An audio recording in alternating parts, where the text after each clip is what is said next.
Hello children, welcome to असा education. आज हम आपको बताएंगे कारक किसे कहते हैं, कारक की परिभाषा, भेद, चिन्ह और उदाहरण। तो आइए देखते हैं कि कारक किसे कहते हैं, कारक की क्या परिभाषा है, उसके कौन कौन से भेद हैं, चिन्ह हैं और उदाहरण हैं। तो पहले जानते हैं कि कारक किसको कहते हैं। तो कारक किसे कहते हैं, कोई भी काम या किसी भी क्रिया को करने में जो मुख्य भूमिका निभाता है उसे कारक कहा जाता है। तो कारक शब्द जो है वो क्री धातु में अक प्रत्यय लगाने से बना है। तो क्री धातु में अक प्रत्यय लगाने से बन गया कारक। तो कारक मतलब क्या हुआ, कारक किसे कहते हैं, संज्ञा या सर्वनाम के जिस रूप से वाक्य का संबंध दूसरे शब्दों के साथ स्थापित हो उसे कारक कहा जाता है। तो इसको आसान भाषा में अगर समझें तो वाक्य के साथ प्रयोग होने वाला वो शब्द जिसका क्रिया के साथ सीधा संबंध होता है उसे कारक कहा जाता है। तो कारक संज्ञा या सर्वनाम शब्दों का वो रूप है जिसका सीधा संबंध क्रिया से है। किसी काम को करने वाला कारक यानी कि जो भी उस काम को करने में मुख्य भूमिका निभाता है वो कारक कहा जाता है। मोहन ने पेन से लिखा, तो क्रिया किसने की, काम किसने किया, मोहन ने। तो मोहन का संबंध किससे है, क्रिया से है, काम करने से है। तो मोहन यहाँ पर क्या हुआ, कारक हो गया। तो मोहन यहाँ पर काम करने वाला मतलब कारक हो गया। तो कारक का अर्थ है कोई काम करने वाला जिसका सीधा संबंध क्रिया से होता है। तो आपको कारक समझ में आ गया होगा। अब आगे देखते हैं कि कारक चिन्ह क्या होते हैं। तो कारक का वह रूप जिससे क्रिया के संज्ञा या सर्वनाम शब्दों के साथ संबंध का बोध होता है, संबंध का पता चलता है, वो कहलाते हैं कारक चिन्ह। मतलब कारक के जिस रूप से क्रिया का संज्ञा या सर्वनाम शब्दों के साथ संबंध का बोध होता है वो कहलाते हैं कारक चिन्ह। जैसे हम कहते हैं कि राम ने रावण को मारा, तो यहाँ पर जो ने का चिन्ह है, राम ने, अगर हम ने हटा देंगे तो हमें वाक्य अधूरा सा लगेगा, वाक्य समझ में नहीं आएगा। तो ये जो ने शब्द है वही क्या है, विभक्ति चिन्ह है, कारक चिन्ह है। तो अब देखते हैं कि कारक कौन से होते हैं और उनके विभक्ति चिन्ह क्या है, कारक के चिन्ह क्या हैं। तो कारक होते हैं 8, कर्ता कारक, कर्म कारक, करण कारक, संप्रदान कारक, अपादान कारक, संबंध कारक, अधिकरण कारक और संबोधन कारक। कारक के चिन्ह क्या है, कर्ता कारक का है ने, तो कर्ता ने कर्म को करण से द्वारा या के द्वारा, संप्रदान के लिए या को। अपादान कारक का चिन्ह है से, जब कोई चीज़ कहीं से अलग होती है तो वहाँ पर होता है अपादान कारक। जैसे पेड़ से पत्ता गिरा, तो पेड़ से पत्ता अलग हो गया तो वहाँ पर होता है अपादान कारक। संबंध कारक, इसमें का, की, के, ना, नी, ने, रा, ली, रे इसके चिन्ह हैं। तो किसी का किसी के साथ संबंध दिखाया जाता है तो होता है संबंध कारक। अधिकरण कारक में क्या होता है, में और पर। संबोधन कारक में किसी को संबोधित किया जाता है तो उसमें आता है ए, हे, अरे, अजी, ओ, इस तरह के संबंध सूचक, जो संबोधन सूचक जो शब्द हैं वो आते हैं। तो ये सभी जो चिन्ह हैं वो कारकों के हैं, मतलब जो कारक हैं उनके साथ ये चिन्ह आते हैं, तो इन्हें कारकों की विभक्तियां या परसर्ग भी कहते हैं। तो कारकों का रूप प्रकट करने के लिए उनके साथ जो शब्द चिन्ह आते हैं उन्हें विभक्ति या कारकों के चिन्ह कहते हैं। ने, को, से, के द्वारा, के लिए, से, का, की, के, ये सारे क्या हैं, कारकों के चिन्ह हैं, कारक हैं, उनके चिन्ह हैं ये। तो जैसे हम कहते हैं राम ने रावण को मारा, तो यहाँ राम ने यहाँ क्या है, कर्ता कारक है। रावण को तो यहाँ पर हो गया कर्म कारक, कर्ता ने कर्म को। रोहन ने पत्र लिखा, तो यहाँ पर रोहन ने लिख क्या हो गया, कर्ता कारक हो गया। फिर है मोहन ने कुत्ते को डंडा मारा, तो मोहन ने, कर्ता ने, तो मोहन ने में क्या हो गया, कर्ता कारक हो गया। कुत्ते को, इसमें क्या हो गया, कर्म कारक हो गया। अब हम देखते हैं सबसे पहला कारक, कर्ता कारक। तो कर्ता कारक किसे कहते हैं, जिससे क्रिया करने वाले का बोध होता है उसे कर्ता कारक कहते हैं। जो काम करता है, क्रिया करता है, उससे जिसका बोध होता है, जिसने क्रिया की, उसको कहते हैं कर्ता कारक। तो पहचान क्रिया से पहले क्या होती है, कौन या किसने लगाकर देखने से जो उत्तर आए वही कर्ता कारक है। तो जैसे हम कहते हैं मोहित ने खाना खाया, तो हम प्रश्न क्या करते हैं, किसने खाना खाया या कौन खाना खाता है। तो आंसर क्या आया, मोहित। तो मोहित ने में क्या हो गया, कर्ता कारक हो गया। तो मोहित क्या है, कर्ता कारक है। ऐसे ही है, अमन पुस्तक पढ़ रहा है, तो कौन या किसने। तो कौन पुस्तक पढ़ रहा है या किसने पुस्तक पढ़ी, तो किसने पढ़ी, अमन ने। तो यहाँ पर अमन क्या हुआ, कर्ता कारक हो गया। तो जहाँ पर भी ने आएगा, मोहन ने, मोहित ने, अमन ने, तो यहाँ पर क्या होगा, कर्ता कारक होगा। तो आपके एग्ज़ाम में पूछा जाएगा कि मोहित ने, इसमें कौन सा कारक है, तो आपको लिखना होगा कर्ता कारक, क्योंकि आपने याद किया कि कर्ता ने कर्म को, तो कर्ता ने, तो यहाँ पर क्या है, ने दिखाई दे रहा है आपको, तो आप लिख देंगे मोहित ने में क्या है, कर्ता कारक है। फिर है आपका कर्म कारक। तो कर्म कारक का चिन्ह है को। तो वाक्य के जिस शब्द पर क्रिया के व्यापार का फल पड़ता है उसे कर्म कारक कहते हैं। मतलब कर्ता ने जो काम किया, जो क्रिया की, जिसके ऊपर की, वो कहलाएगा कर्म कारक। इसकी पहचान क्या है, क्रिया से पहले क्या या किसको लगाकर देखने से जो उत्तर आए वही कर्म कारक है। तो यहाँ पर क्या या किसको लगाकर देखते हैं क्रिया से पहले। जैसे कि अध्यापक छात्र को पीटता है, तो अध्यापक ने कौन सी क्रिया की, पीटा। तो हम पूछते हैं किसको पीटा, अध्यापक ने किसको पीटा, तो यहाँ पर आंसर होगा छात्र को। या हम कहते हैं सीता फल खाती है, तो खाती है, सीता क्या खाती है। तो क्रिया से पहले जो काम किया गया उससे पहले हमने क्या या किसको लगाकर देखा, तो जो आंसर आया वही होगा उसका कर्म कारक। तो अध्यापक छात्र को पीटता है, तो छात्र को, तो यहाँ पर क्या है, छात्र को में कर्म कारक है। सीता फल खाती है, तो सीता क्या खाती है, किसको खाती है, तो सीता फल को खाती है, तो यहाँ फल में क्या हो गया, कर्म कारक हो गया। ममता सितार बजा रही है, तो ममता क्या बजा रही है, सितार को, तो यहाँ पर सितार में क्या हो गया, कर्म कारक हो गया। राम ने रावण को मारा, किसको मारा, रावण को, तो किसको, तो रावण को, तो यहाँ पर क्या हो गया, कर्म कारक हो गया। गोपाल ने राधा को बुलाया, तो हम क्वेश्चन करेंगे कि किसको बुलाया, तो आंसर होगा कि राधा को, तो यहाँ पर क्या हो गया, कर्म कारक हो गया। फिर है कृष्ण ने कंस को मारा, तो हम क्वेश्चन करेंगे कि किसको मारा कृष्ण ने, तो आंसर होगा कि कृष्ण ने कंस को मारा। तो जो आंसर आएगा वही क्या होगा, उसका कर्म कारक होगा। तो कंस को में क्या हो जाएगा, कर्म कारक हो जाएगा। तो कर्ता ने कर्म को। फिर है तीसरा कर्म कारक, का विभक्ति चिन्ह है से या के द्वारा। तो कर्ता जिसकी सहायता से, जिसकी मदद से काम करता है, क्रिया करता है, उसे कर्म कारक कहते हैं। इसकी पहचान क्या है, क्रिया से पहले किससे, किसके द्वारा या किनसे लगाकर देखने पर जो उत्तर आए वही कर्म कारक है। जैसे कि यहाँ पर दिया गया, अर्जुन ने जयद्रथ को बाण से मारा, तो हमारा क्वेश्चन होगा कि अर्जुन ने जयद्रथ को किससे मारा या किसके द्वारा मारा, तो आंसर क्या होगा, बाण से, बाण के द्वारा। तो यहाँ पर क्या होगा, कर्म कारक होगा। बाण से में क्या है, कर्म कारक है।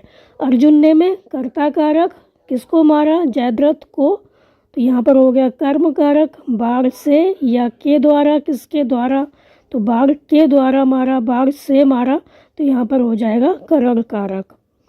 फिर है बालक गेंद से खेल रहे हैं, खेल रहे हैं, किससे खेल रहे हैं, तो गेंद से, तो यहाँ पर क्या हो जाएगा, गेंद के द्वारा खेल रहे हैं, गेंद की मदद से खेल रहे हैं वो, तो यहाँ पर हो जाएगा कर्म कारक। कहाँ पर, गेंद से में। तो गेंद से, इसका चिन्ह क्या है, विभक्ति चिन्ह से के द्वारा, तो जहाँ पर भी से या के द्वारा आएगा वहाँ पर होगा कर्म कारक। फिर है मोहन पेन से लिख रहा है, तो आपका क्वेश्चन बनेगा कि किससे लिख रहा है मोहन, तो आप आंसर दोगे कि मोहन पेन से लिख रहा है, तो यहाँ पर पेन से में क्या हो जाएगा, कर्म कारक हो जाएगा। तो हमने पहचान बताई इसके कि क्रिया से पहले किससे, किसके द्वारा या किनसे लगाकर देखने से जो उत्तर आए वही कर्म कारक होता है। तो आपका उत्तर क्या आया, पेन से। मोहन किससे लिख रहा है, तो आप बताओगे कि पेन से लिख रहा है, तो यहाँ पर आपका आंसर आया पेन से, तो यही हो गया आपका कर्म कारक। फिर है बालक पुस्तक से पढ़ रहा है, तो बालक पढ़ रहा है, किससे पढ़ रहा है, पुस्तक से, तो पुस्तक से में हो जाएगा कर्म कारक। माँ चाकू से सब्जी काट रही है, तो माँ सब्जी काट रही है, किससे काट रही है आपका क्वेश्चन होगा। आंसर होगा चाकू से। तो चाकू से में क्या हो जाएगा, करण कारक हो जाएगा।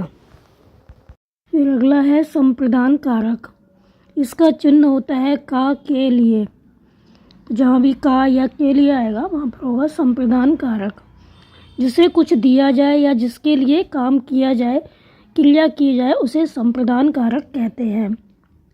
तो इसकी पहचान क्या है, क्रिया से पहले किसको किसके लिए लगाकर देखने से जो उत्तर आता है वही संप्रदान कारक है।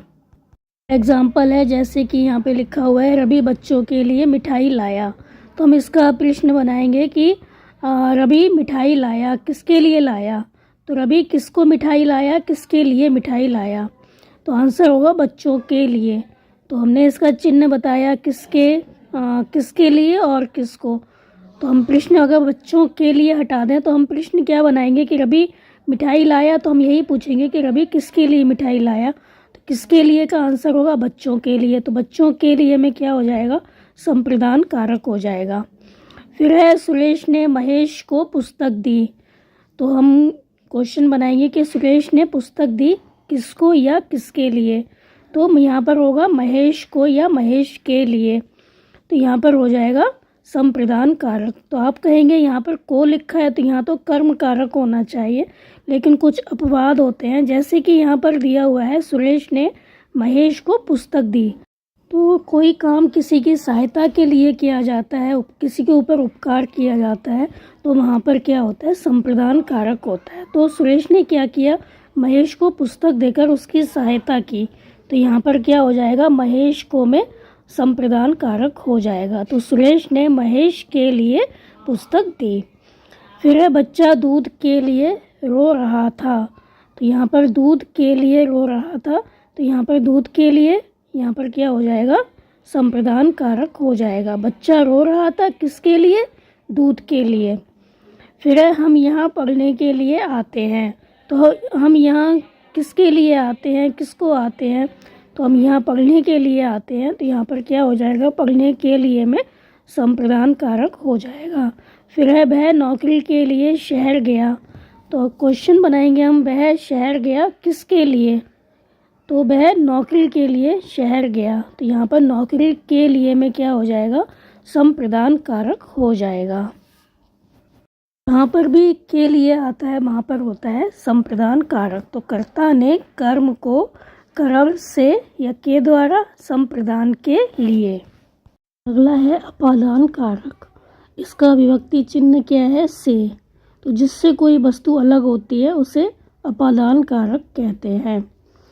तो इसकी पहचान क्या है, क्रिया के साथ किससे या कहाँ से लगाकर देखने से जो उत्तर मिलता है वो अपादान कारक होता है।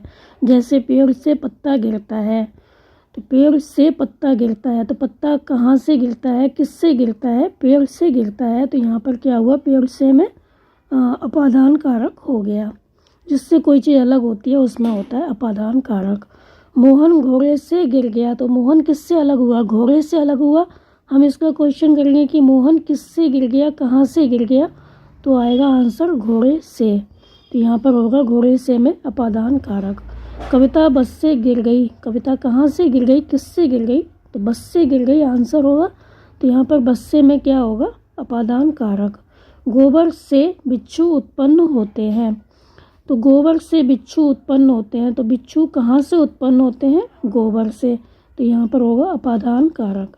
फिर बच्चा छत से गिर पड़ा। तो बच्चा कहाँ से, हम क्वेश्चन करेंगे तो आंसर आएगा छत से। छत से में क्या होगा, अपादान कारक। फिर संगीता घोड़े से गिर पड़ी। तो घोड़े से इसमें क्या होगा, अपादान कारक होगा। जब कहीं से कोई वस्तु अलग होती है तो उसमें होता है अपादान कारक। तो ये कर्ता ने कर्म को करण से, संप्रदान के लिए अपादान से। कोई चीज़ अलग होती है, अपादान से मतलब अलग होना। तो यहाँ पर हो गया अपादान कारक। तो ये आपके 5 हुए। कर्ता ने, कर्ता इसमें आएगा ने, कर्म को करण से या के द्वारा, संप्रदान इसमें आएगा के लिए। जहाँ भी के लिए आएगा वहाँ पर होगा संप्रदान कारक। अपादान कहाँ पर होगा, जब कोई चीज़ कहीं से अलग होगी। अगला है संबंध कारक। इसका विभक्ति चिन्ह क्या है? का, की, के, रा, ली, रे। जिससे एक शब्द का दूसरे शब्द से संबंध ज्ञात हो उसे संबंध कारक कहते हैं। इसकी पहचान क्या है? वाक्य में आए दो संज्ञाओं या सर्वनामों के साथ किसका, किसकी या किसके लगाकर देखने से जो उत्तर मिलता है उसे संबंध कारक कहते हैं। जैसे हम कहते हैं मुकेश का भाई प्रथम आया, तो हम क्या पूछेंगे? किसका भाई प्रथम आया? आंसर होगा मुकेश का भाई। तो यहाँ पर हमने क्वेश्चन क्या किया? किसका भाई, आंसर आया मुकेश का। तो मुकेश का भाई प्रथम आया, तो भाई का संबंध किससे है? मुकेश से है। मुकेश का संबंध भाई से है, तो यहाँ पर क्या हुआ? संबंध कारक हुआ। मुकेश का में क्या हुआ? संबंध कारक हुआ। इसी तरह मीना की माताजी बीमार हैं। क्वेश्चन क्या बनेगा? किसकी माताजी बीमार है? तो आंसर होगा मीना की। तो मीना की में क्या हो जाएगा? संबंध कारक हो जाएगा। माताजी का संबंध किससे है? मीना से है, तो यहाँ पर मीना की में क्या होगा? संबंध कारक हो जाएगा। और वह मोहन का घर है, तो वह किसका घर है? मोहन का। तो घर का संबंध किससे है? मोहन से, तो मोहन का में क्या होगा? संबंध कारक हो जाएगा। यह रमेश की पुस्तक है, तो यह पुस्तक किसकी है? रमेश की। पुस्तक का संबंध किससे है? रमेश से, तो रमेश में क्या होगा? रमेश की में हो जाएगा संबंध कारक। फिर है यह विशाल की गाय है, तो यह गाय किसकी है? विशाल की है, तो विशाल की में क्या होगा? संबंध कारक होगा। फिर है तुम अपना काम करो, तुम किसका काम करो? अपना, तो अपने में क्या हो जाएगा? संबंध कारक हो जाएगा। फिर है यह रमेश के कपड़े हैं, तो यह कपड़े किसके हैं? रमेश के हैं, तो यहाँ पर क्या होगा? रमेश के में हो जाएगा संबंध कारक। फिर है सातवां अधिकरण कारक। तो शब्द के जिस रूप से क्रिया के आधार का बोध हो उसे अधिकरण कारक कहते हैं। इसके विभक्ति चिन्ह में क्या आता है? में और पर आता है। भीतर, अंदर, ऊपर, बीच आदि शब्दों का प्रयोग इस कारक में किया जाता है। इसकी पहचान क्या है? किसमें, किस पर, किस पे, ये प्रश्नवाचक शब्द लगाकर इसकी पहचान की जा सकती है। जैसे कि हम कहते हैं भंवरा फूलों पर मंडरा रहा है, तो हम क्या क्वेश्चन बनाएंगे इसका कि भंवरा किस पर मंडरा रहा है? तो आंसर होगा कि भंवरा फूलों पर मंडरा रहा है। तो फूलों पर पे क्या होगा? अधिकरण कारक होगा। फिर है कमरे में टीवी रखा है, तो टीवी किस में रखा है? कमरे में, आंसर होगा। तो कमरे में क्या हो जाएगा? अधिकरण कारक हो जाएगा। बच्चे छत पर खेल रहे हैं, बच्चे किस पर खेल रहे हैं? कहाँ पर खेल रहे हैं? छत पर, आंसर होगा छत पर। तो यहाँ पर क्या है? पर आया है छत के आगे, तो यहाँ छत पर क्या हो जाएगा? अधिकरण कारक हो जाएगा। फिर है हम बस में बैठे हैं, तो किस में बैठे हैं? बस में बैठे हैं, तो बस में हो जाएगा अधिकरण कारक। फिर है मोर छत पर नाच रहा है, तो मोर किस पर नाच रहा है? छत पर, तो ये हो जाएगा छत पर अधिकरण कारक। फिर है संबोधन कारक। तो जिन शब्दों का प्रयोग किसी को पुकारने, सचेत करने आदि के लिए किया जाता है तो उसको कहते हैं संबोधन कारक। इसकी पहचान क्या है? संबोधन कारक का प्रयोग वाक्य के प्रारंभ में होता है तथा इसके बाद में इस तरह का जो चिन्ह है वो लगाया जाता है। जैसे हम कहते हैं अरे पीयूष तुम कब आए, तो अरे पीयूष के बाद हमने ये चिन्ह लगाया, संबोधनवाचक जो चिन्ह है वो लगा दिया, तो ये बन गया आपका संबोधक कारक, संबोधन कारक। तो अरे पीयूष में क्या होगा? संबोधन कारक होगा। हमने पीयूष को संबोधित किया। हे बच्चों मन लगाकर पढ़ो, तो हे बच्चों में क्या हुआ? संबोधन कारक हुआ। फिर है अरे भैया क्यों रो रहे हो, तो यहाँ पर भैया के बाद संबोधक वाचक चिन्ह लगाया है, संबोधित किया गया है, तो यहाँ पर अरे भैया के बाद क्या हुआ? इस तरह का जो चिन्ह लगाया है उसकी वजह से यहाँ पर क्या होगा? संबोधन कारक होगा। हमने भैया को संबोधित किया, उससे कहा। फिर है गोपाल यहाँ आओ, तो गोपाल के बाद हमने संबोधक वाचक चिन्ह लगाया, तो यहाँ पर क्या होगा? गोपाल में संबोधन कारक होगा। तो यहाँ पे हमने आपको करवाए कारक। तो कारक 8 होते हैं। कर्ता ने कर्म को करण से संप्रदान के लिए अपादान से अलग होना, संबंध का, की, के, रा, ली, रे, और अधिकरण मैं, पर, संबोधन इसमें आता है हे, हो, अरे, इस तरह के शब्द आते हैं। तो यहाँ पर संबोधक कारक का प्रयोग करने के लिए हम इसमें चिन्ह लगाते हैं, संबोधन चिन्ह लगाते हैं। इसके अलावा क्या होता है, कुछ वाक्य ऐसे होते हैं जो अपवाद होते हैं, वो हम करवाएंगे आपको अगली वीडियो में। तो आप इनको अच्छे से समझ कर याद कर लीजिए और हमारे चैनल असह एजुकेशन को लाइक कीजिए, सब्सक्राइब कीजिए और शेयर करना बिल्कुल मत भूला करिए। Thank you.